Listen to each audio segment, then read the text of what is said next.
Hi everyone. Welcome back to my channel. In this video, I will tell you how to remove blackheads instantly in one go. This remedy will help you to remove blackheads from nose and chin instantly. So without any further delay, let's get started. Remedy. Ingredients. Ingredients required for this remedy are egg white, lemon, honey, tissue paper cut into 4 pieces. Method. Take 1 egg white, whisk it nicely, then add 1 tablespoon honey and 2 tablespoon lemon juice.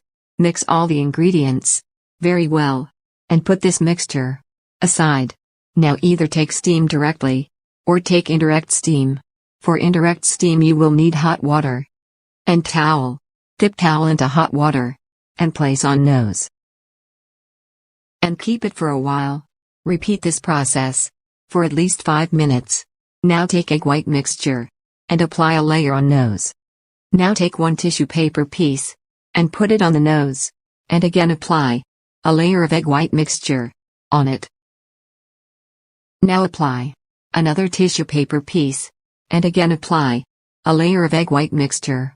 Now let this dry. When it dries out completely, peel off the tissue paper like a nose strip. You will see that it has removed your blackheads completely. This remedy has no side effects, so you can follow this every week or after 15 days. I hope this video will be helpful for you. If so, then do share and like video and hit the bell icon for notification and subscribe to my channel. Thanks for watching.